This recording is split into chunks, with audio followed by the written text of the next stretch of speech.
The Boiled Beef of New England by Charles Dickens. Narrated by David Mccran.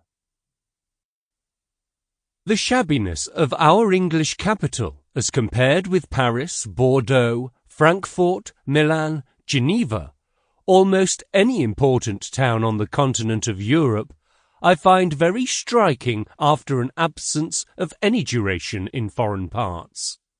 London is shabby in contrast with Edinburgh, with Aberdeen, with Exeter, with Liverpool, with a bright little town like Bury St. Edmunds.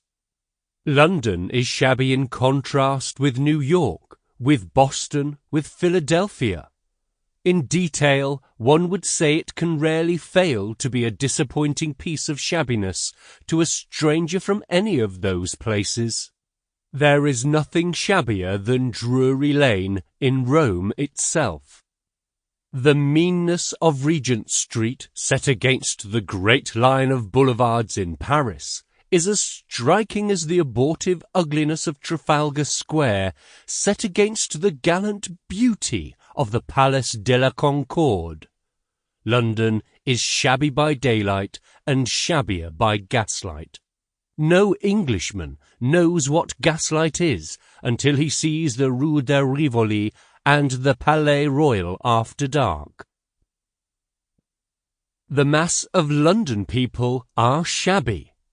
The absence of distinctive dress has, no doubt, something to do with it.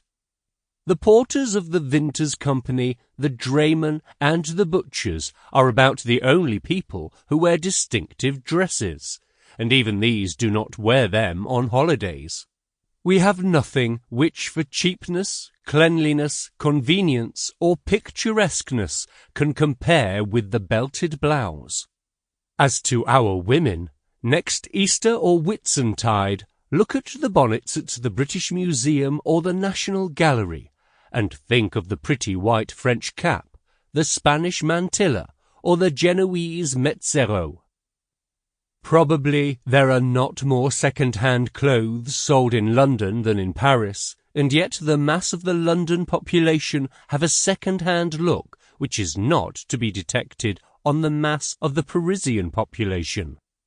I think this is mainly because a Parisian workman does not in the least trouble himself about what is worn by a Parisian idler, but dresses in the way of his own class and for his own comfort. In London, on the contrary, the fashions descend, and you never fully know how Sample complete. Ready to continue?